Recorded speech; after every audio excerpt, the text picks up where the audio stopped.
Hi, I'm Bob. And I'm Sherry. And this is Mostly Politics with Bob and Sherry. And today we're interviewing Mr. Jeremy Shaffer, who is the candidate for U.S. Congress of District 17 in Pennsylvania. Good morning, Jeremy. Good morning, Bob and Sherry. Very glad to be with you. All right. Great to have you. I'll just do a quick bio. Jeremy is married with 5 children. He's a resident of Western Pennsylvania. Jeremy has a PhD in electrical and computer engineering from Carnegie Mellon, and his wife completed her medical residency and fellowship at the University of Pittsburgh. Jeremy served as an elder and deacon in his church. He co-founded a company that developed and sold software for civil engineers. It included functionality to ensure the safety of bridges, but I understand the city of Pittsburgh was not a client. That's right. Never did the work in the city of Pittsburgh. After selling his company, Jeremy entered politics. He served as commissioner and board president in Ross Township. He served on boards of libraries. He won the primary election for PA State Senate, but lost the general. And now Jeremy is running for the Republican primary for United States Congress in Pennsylvania's 17th Congressional District. Jeremy has 2 primary challengers in the May 17th election. Anything you want to correct or add, Jeremy? No, that's fine. Can you quickly explain for the viewers, voters, what municipalities and parts of the city are Congressional District 17?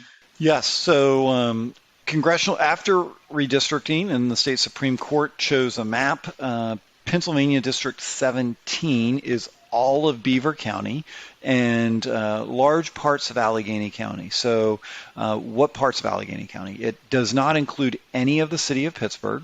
The way I like to describe the district is that this district is all of the areas that are within Allegheny County that are entirely north of the Allegheny and Ohio River, not including the city, and all of the areas of Allegheny County that are west of I-79.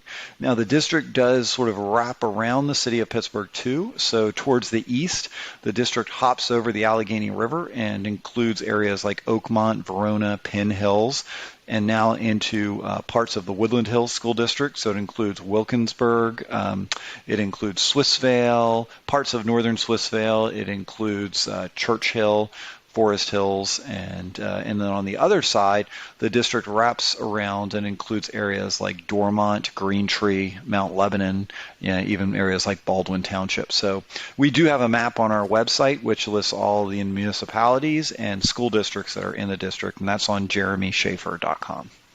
Wow, very good. Well, that's a really diverse area. What do you think are the hot button issues for the voters in those areas? Well, I just filled up my minivan's gas tank yesterday, and it cost me just, I think it was like $78, $79 to fill up my minivan.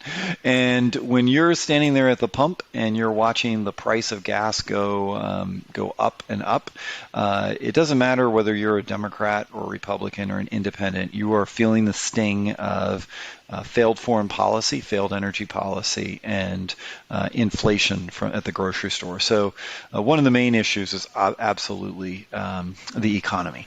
You mentioned failed foreign policy and failed energy policy. Can you give some specifics on what you would do differently, or maybe what caused it, or what you could do to correct it? So, to be clear, I would be one of 435 members in the United States House of Representatives, and we have a president, we have the House of Representatives, we have the U.S. Senate, we have a Supreme Court. So I would be an advocate and vote for certain things, but I alone am not able to do things that I may wish would happen.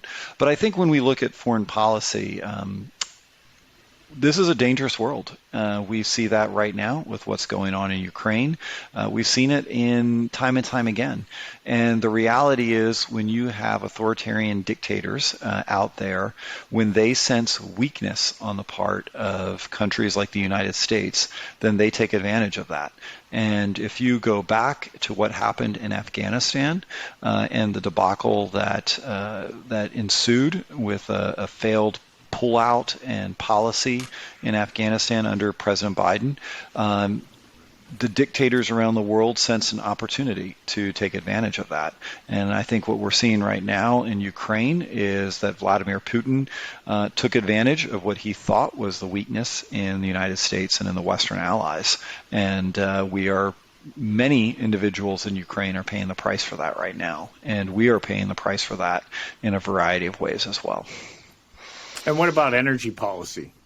So we in this country are blessed with tremendous natural resources. I would say first and foremost, our greatest resource is the people of this country and the ingenuity of the people in this country. But we're also blessed with physical natural resources. And that includes that, especially as we know in this area, Pennsylvania sits on the Saudi Arabia of natural gas. And we, the federal government, has been doing, especially under the Biden administration, all it can to prevent the development of the energy resources in the United States. And so what that means is that now we are beholden to countries that are not our friends, such as Russia and Venezuela and Iran. And it's pretty sad when we have our diplomats having to go to Venezuela and Iran and try to beg them to produce more oil when we have all the natural resources that we need right here under our feet. So really the federal government needs to get out of the way and stop discouraging production in the United States and encouraging it in areas in which they just take our money and use it against us. Mm-hmm. And Jeremy, how do you planning on convincing the other side of the aisle to help the United States become more energy independent? Well, thanks. That kind of goes back to what I mentioned at the beginning.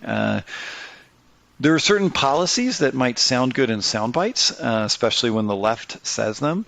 But when you're going to the gas pump and you're having to fill up your car or you're having to heat your house, then all of a sudden the reality of those failed policies takes effect. So actually what I think in terms of working across the aisle, working with Democrats and other Republicans, I think it really comes to a groundswell of support from the people. Ultimately, we are supposed to be representing the people in our districts, and when the people are seeing enormous energy bills, then they need to make their voices heard. And when their voices are heard, I'm hopeful that their elected representatives will do the right thing. And Jeremy, I want to change the subject a little bit. As a father of 4 girls, and some of them are in swim team, I understand they work pretty hard. What is your thoughts on transgender female, biological male participating in biological female sports?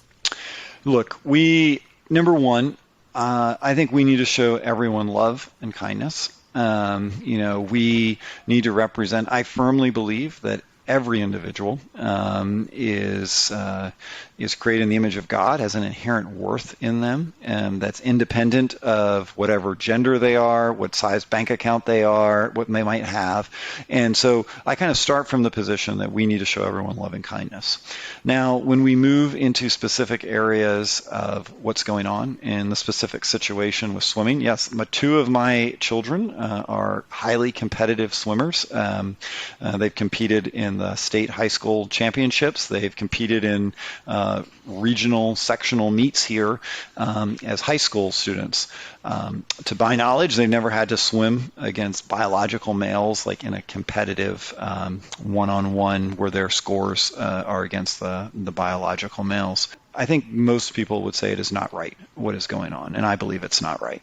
I think there is an amount of common sense that when you have this person, Leah Thomas, who was swimming as a biological male for the past few years at the University of Pennsylvania swim team, and then has made the decision to identify with as a female, and now that Leah is competing on the female side. The reality is that there are significant biological differences between people who are born biologically male and biologically female. And with my 4 daughters, I love female sports. I love women's sports. My wife was a Division I All-American track runner at Vanderbilt University. And if we go to what could be the inevitable result of basically doing away with female sports, then basically what you're going to have is all of the opportunities that my daughters had, that my wife has, are going to disappear. And I don't think that's what anyone wants, because the reality is that in many in many situations, in many sports where it is highly competitive based on some sort of physical metric such as running or swimming, realistically, people who are born biologically female will not be competitive against biological males. And just follow up as being a parent, you have 5 children. What's your thoughts on school choice and parental rights, as far as and also the transparency on the curriculum, what the school are teaching the children? As a parent, what's your thoughts on that? So yeah, as a parent, Stacy and I, my wife, spend a good amount of time trying to do what's best for our children. I went to public school from kindergarten through 12th grade. My entire schooling was at public school, and I thrived in public schools. Did very well there. We look at each of our 5 kids, and we realize that one size does not fit all. We look at how they have different learning styles, they have different strengths, different weaknesses, and we spend a lot of time trying to decide what's best for them. And what we've seen with our own children is that some of them have excelled and done very well in public school. Some of them, that's not the best thing for them at the present time. So 2 of our kids are currently in public school, and they're doing very well. 2 of our kids, my wife is actually homeschooling, and one of our children is at a Christian school in the district. And that is what's best for each of those kids at this particular time. And we may make a different decision next year as things change. And we're fortunate that we have the freedom, the financial capability to be able to do that. But not many families. We know a lot of families in which both parents have to work, and they do not have that opportunity. The school that they have to send their children to is based on the zip code that they live in. And it does break my heart when I see, and we have many friends who have children that are going to schools in which their children are not living up to the potential they could be. And I believe strongly that we should empower parents to be able to make the best decisions for their children so their children can thrive. And I think that as a country, that's something that will behoove us, that will benefit this country the best. What about parental rights for the parents who don't really have a choice, they choose to use public schools? Transparency of curriculums, things like that. I mean, I know it's a federal position, but I believe that local school boards should be empowered to make decisions that are best for their community. Right now, at my kids' local school district, we have the opportunity to review the curriculum that they're looking at adopting for next year. So I believe that school districts should be transparent, that we should be able to see the curriculum kids are using now, and they should get community input on what curriculum they'll be using in the future. That's something that we've been able to take advantage of in the districts that we've lived in, and the school districts are public. The public school districts, they're supposed to serve the public, and they should involve the public in seeing what the curriculum is and how that can be used to best educate the children. Well, I'm going to follow with a question. We're going to change the subject a little bit again, Jeremy. It's immigration. So we know that Title 42 would be lifted soon, or maybe it's already lifted, and we're looking at mass migration into the United States. Just yesterday, there was a bus full of young, able single male was dropped off in a city in Texas. What are your thoughts on immigration, and what are your thoughts on migrants being transported all over the country? So we absolutely need to get control of our border. I mean, we need to be able to control who comes into this country, and that's like a fundamental definition of what it means to be a nation, is to be able to defend your borders. I want to also state that many people have come to this country legally. Sherry, I've heard your amazing story, and all of us have stories of our relatives past that have been able to come to this country and flow through the legal immigration process. Legal immigrants offer an amazing wealth of talents and abilities to help make this country better, and have done that throughout the history of this country. But people absolutely need to follow the legal mechanism of coming in, and we need to be able to enforce the laws on the books. What we have seen, especially under the Biden administration, is that they're not enforcing the laws that we have, and they're just simply letting people into this country. When you create that, when people from all over the world see that they're able to come here and get into this country illegally, it creates an incentive for more people to come. And that's what we're reaping right now. People have seen that our laws are not being enforced, and they're being encouraged then to come here illegally. So as a United States Congress member, I would vote for strong border controls, for a strong immigration system that would allow us to actually enforce our immigration laws.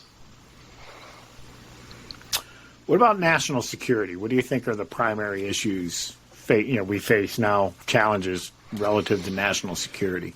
We live in a dangerous world. We're seeing that right now with what's going on in Ukraine. We see that every time North Korea decides to do another rocket launch or make noise. And we see that in the South China Sea when China is going through and building artificial islands there and establishing outposts there.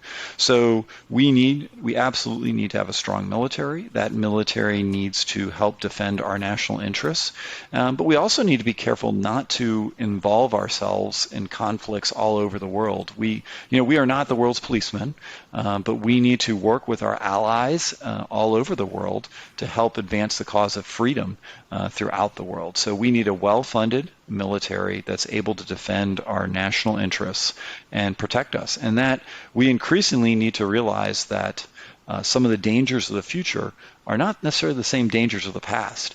So we've seen already that there's been significant cyber attacks. There's been cyber attacks from foreign entities that have shut down pipelines in the United States, if you recall that have attacked individual U.S. companies. So we need to protect ourselves in cyberspace. We need to protect ourselves in outer space, and we need to protect ourselves here on the physical land and sea. You're a fairly successful person. You sold your company, and a lot of people will ask, why do you want to put yourself out there to run for U.S. Congress when you can live a perfectly comfortable life with your 5 children? And, this is not an easy thing for anybody running for any office. It's a lot of work. It's taking time away from your family. How does your wife feel about that? How does your children feel about that? And give us a reason why you feel so compassionate to run. So I have been tremendously blessed to grow up in the greatest country in the history of the world. And I knew growing up that even though when I was born I had nothing, that with all of the opportunities that were in this country, with the freedoms that we had, that if I worked hard, I believed I had a really good chance of being able to succeed and to be able to provide for myself and my future family. And that's what I did. I worked very hard in school. I worked very hard mowing lawns and jobs, put myself through college, got a fellowship to go to Carnegie Mellon, started a company, grew that company to 40 people, and then sold that company. And that's offered me a great amount of financial freedom and a great amount of ability to serve the community in a variety of ways. And when I look at my children, I always tell them that you have to stand up for what's right and you have to do what's right. And this is one way that I can be an example of what I say. I am deeply concerned about the direction of our country. I see the freedoms and opportunities that I had growing up eroding and being chipped away right in front of us. And so I want to stand up, be a voice for policies and for programs that will protect those freedoms and opportunities for the current generation, for the next generation, and continue to make this country the best country in the world. Wow. You alluded to your faith a couple of times. Can you tell me how you sort of integrate your faith into your policies and just how you live your life? Well, yeah. So obviously, my faith is very important to me. It's very important to many Americans, and I know, all of us may not share the exact same views on faith issues, but I think when we look at a purpose of why are we here in this world, how can we make a difference? I view my faith as really calling me to serve other people and calling me to try to serve, to make this community, make this state, make this country, make this world a better place than what I found it in. And so really my faith drives me to have a servant's heart, to try to serve other people and to reach out to those people who need help, who need a hand.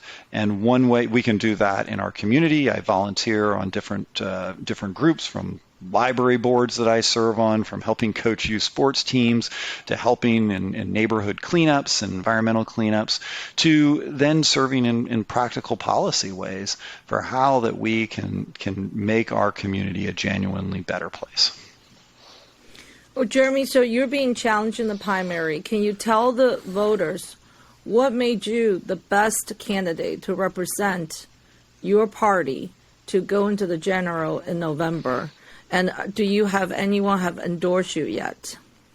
So, yes, so I have a strong record of service right here in the district. I've been a Ross Township Commissioner for 2 terms, including President of the Township of Ross.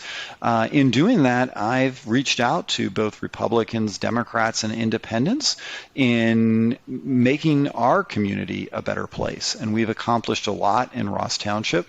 During the pandemic, we realized suddenly how small our house was, at least for our family of 7 of us. And we actually, a year and a half ago, moved up right next to North Park. So I live in Pine Township now, and I've gotten active there, gotten active serving on the library board there. And I have a passion for serving this community. I have a record of doing that, and I have a record of success in elections. So I have always won in elections that even have a very large Democratic majority, that was as a township commissioner. And when I ran for state senate, I was the best performing Republican in nearly every precinct in the district.